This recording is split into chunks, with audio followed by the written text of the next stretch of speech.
Behold the latest military news update. This is AFP Community News, hosted by Rofh Suzon every 12 noon, Mondays to Fridays. Only here on DWDD Armed Forces Radio. One AFP for a stronger Philippines. Philippine Air Force arrives in Australia for Exercise Speech Black 2024. AFP Chief vows strict adherence to engagement rules in West Philippine Sea. COMELEC sets rules for Sangguniang Kabataan special elections. Solon asks DepEd to include West Philippine Sea issue, arbitral ruling in DepEd history curriculum.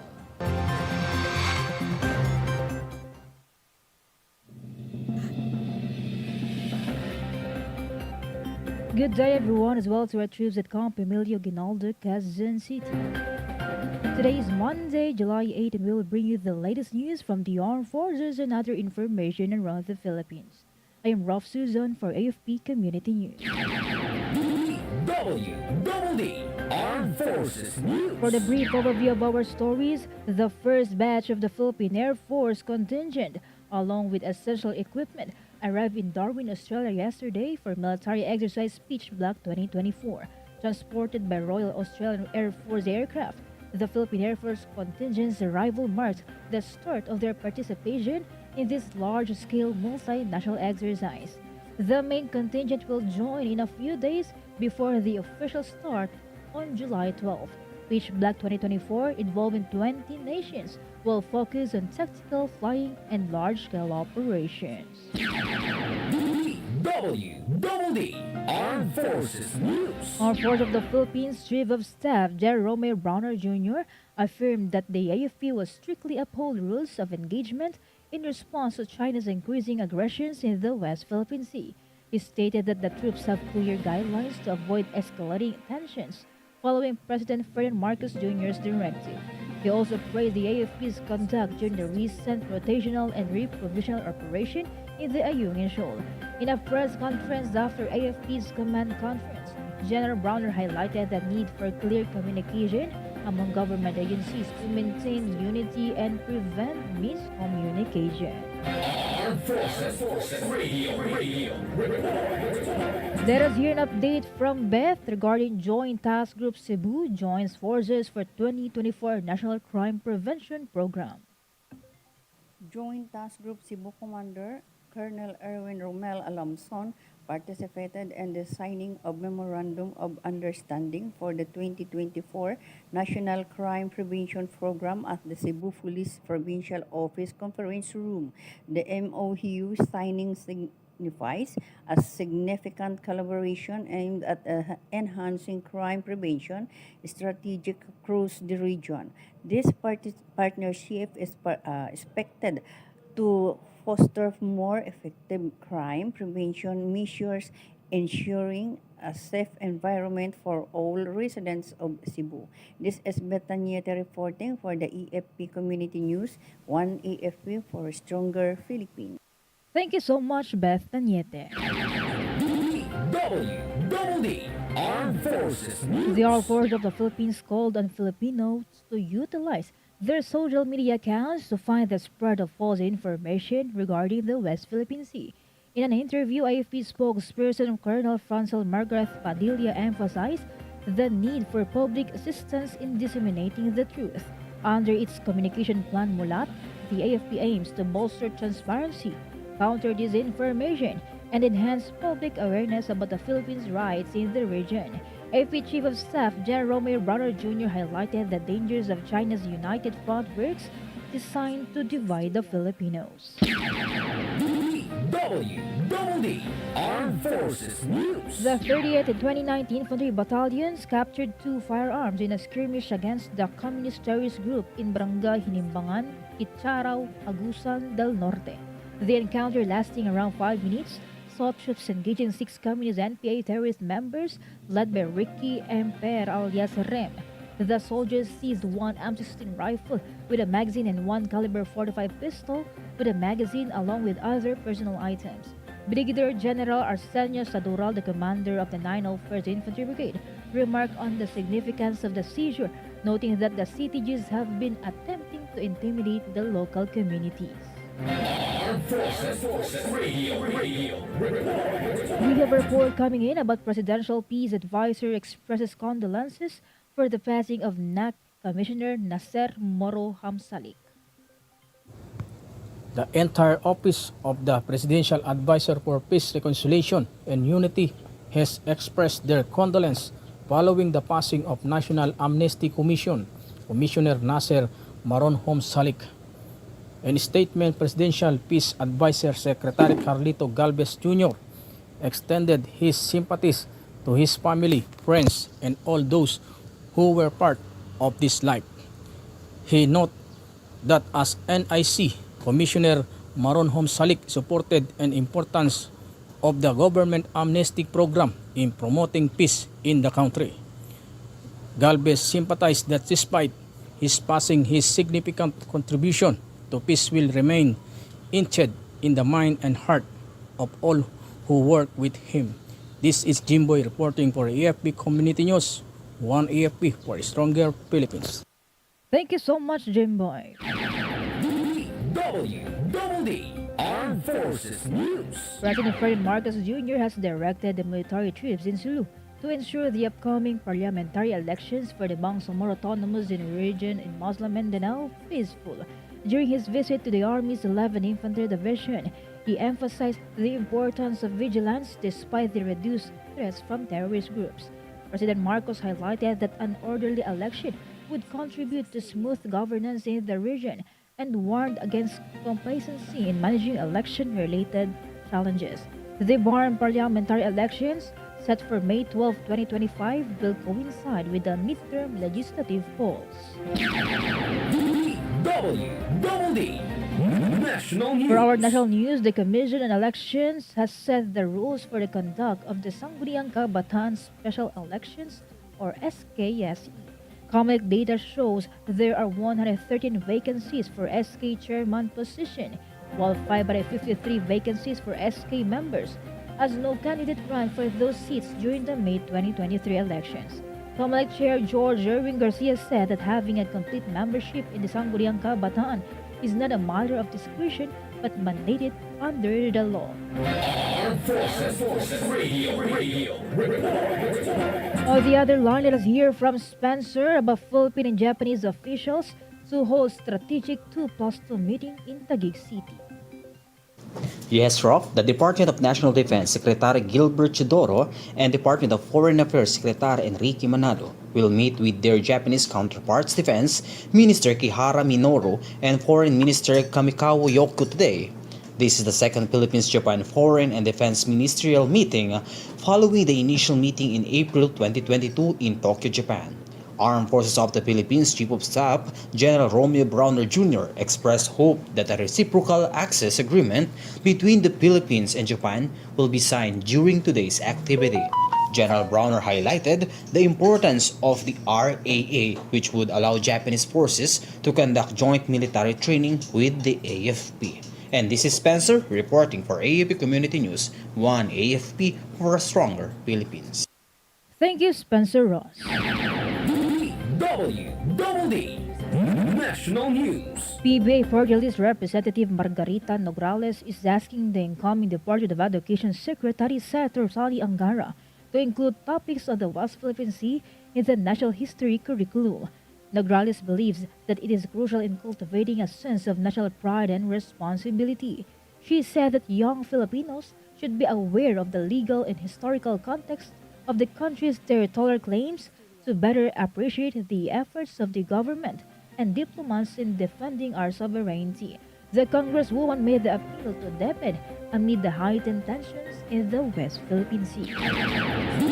DWDD National News. Maritime law expert Professor J. Batongbakal said that the Philippines should not give up on its demand to China. This came after China's refusal to pay the 60 million peso demand of the Armed Forces of the Philippines for the damages during the June 17 incident in Ayungin Shoal. Batongbakal said that the Manila can include this incident in an item for another case against Beijing over violation of the 2016 arbitral ruling. He also believes that China should show good faith if it wants to build trust as the two countries recently resumed the bilateral consultation mechanism on the South China Sea. Armed Forces Radio Report. For other updates, let us hear the details about 10th Infantry Division hosts first Female Aguila Patrol Challenge. Go ahead, Sha. Yes, Rofh, the 10th Infantry Aguila Division successfully organized the first Female Aguila Patrol Challenge for 2024 at the 10th Division Training School in Mawab, Davao de Oro from July 3 to July 6. 14 female infantry squads from the division's organic and operational control battalions participated in the 4-day event. The 72nd Infantry Gabay Battalion emerged as the champion, with the 39th Infantry Smash M Battalion and the 73rd Infantry Neutralizer Battalion taking the first and second runner-up positions respectively. The competition aimed to enhance the combat readiness of the female soldiers by testing their endurance and teamwork. This is Shaina Araneta reporting for AFP Community News, 1 AFP for Stronger Philippines. Thank you so much, Sha.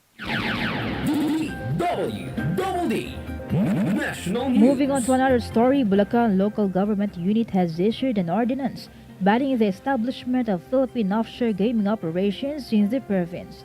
According to Governor Daniel Fernando, he tasked the Sangguniang Panlalawigan headed by Vice Governor Alex Castro to make and implement such an ordinance. The governor also ordered the mayors and barangay executives to monitor and report if there are pogos operating in Bulacan. Fernando said he wants the province to avoid criminal activities related to pogos, especially human trafficking.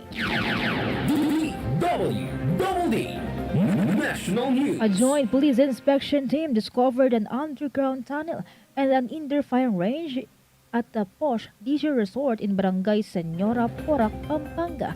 The Lucky South 99 is owned by a Philippine offshore gaming operation or POGO operator.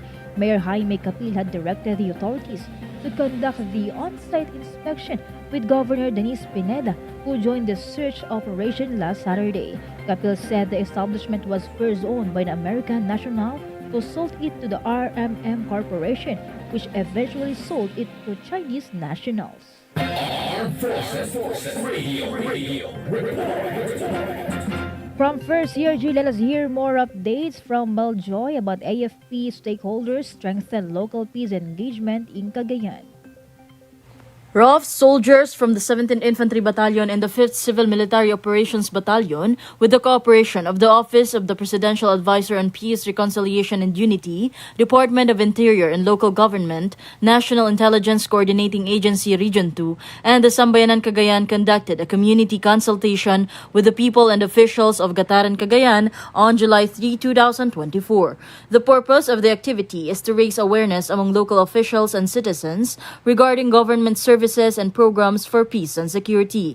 It emphasizes the importance of the people's cooperation with the local government programs and projects, the principles and objectives of the local peace engagement, as well as the measures of the government for the distribution of services, security, and the development of the said town were also discussed. Meanwhile, Mayor Samuel G. Sidayo thanked all government agencies that have supported the said activity for their initiative that gives hope and courage to the people to join in maintaining a quiet and prosperous community. This is Meljoy Nash reporting for AFP Community News, 1 AFP for Stronger Philippines. Thank you so much, Maljoy from First CRG. DWDD National News. For other development story, the Department of Transportation is planning to file an arbitration case against the Chinese train manufacturer CRRC Dalian. According to DOT Secretary Jaime Bautista, the government is considering penalizing them for allegedly delivering non-compliant trains for the MRT3 system. Bautista said the trains supplied by Dalian are heavier than what was specified in the contract. This could result in higher maintenance and rail line costs. Under the new rules, the COMELEC can hold special elections when the number of SK officials elected is less than the required quorum.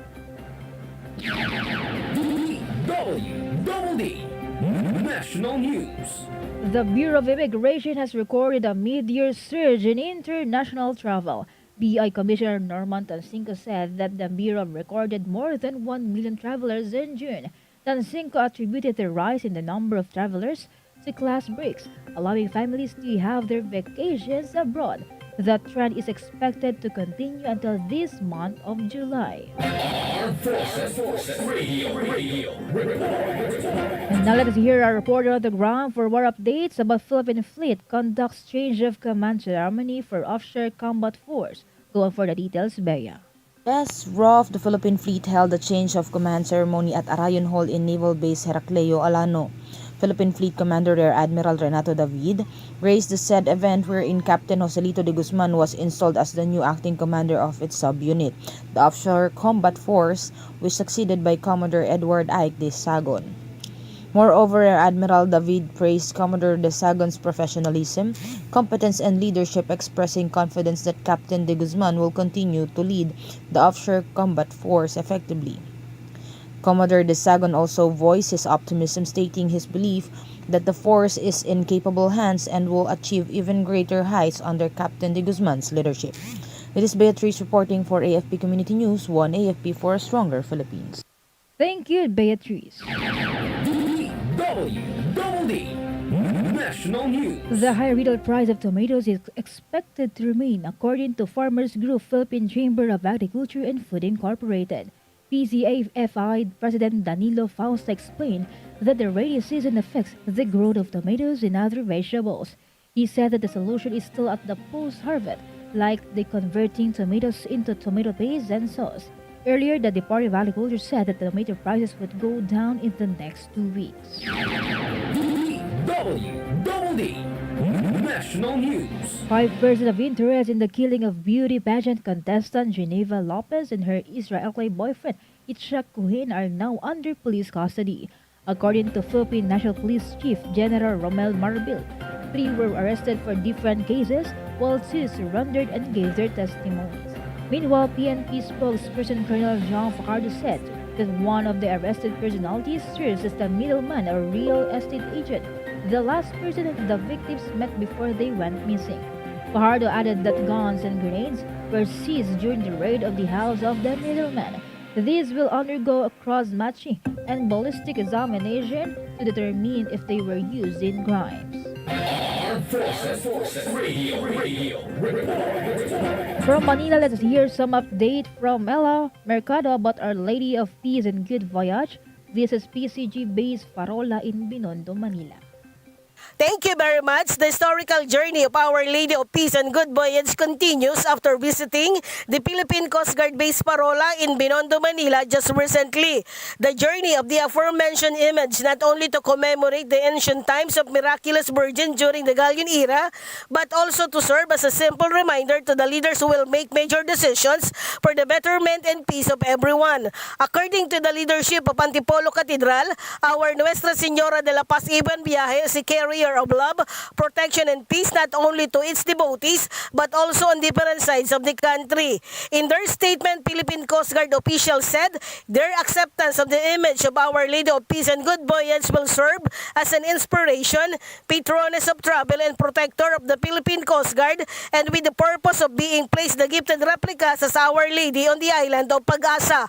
Coast Guard Commodore Louie Palguines said praying to God does not mean coward eyes, but instead a showing of being humble with love for the country. This is Ella Mercado reporting for AFP Community News, 1 AFP for a stronger Philippines. Thank you, Ella Mercado. DWDD National News. Some areas in Luzon and Visayas will have isolated downpours and thunderstorms due to the easterlies. Pag-asa weather specialist Robert Bandrina said that the easterly winds will bring warm and humid to the eastern sections of Visayas and Luzon. This includes the Bicol region, Quezon, Aurora, Isabela, and Cagayan. Meanwhile, Metro Manila and the rest of the country will have similar weather conditions due to localized thunderstorms. DWDD Armed Forces News. That's all for today's broadcast. Thank you so much for joining us, especially to our audience in our Facebook page, AFP Radio DWDD. Don't forget to tune in tomorrow for more updates, same time and same station. Again, this is Rofh Suzon for AFP Community News, 1 AFP for a stronger Philippines. Behold the latest military news update. This is AFP Community News, hosted by Rofh Suzon every 12 noon, Mondays to Fridays. Only here on DWDD Armed Forces Radio. One AFP for a stronger Philippines. Ito ang DWDD 1134 kHz AM. Balita, impormasyon at musika. Ito ang DWDD AFP Radio. Boses ng Kawal Pilipino.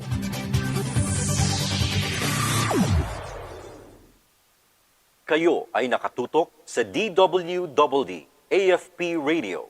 Kami po ay kasapi ng KBP.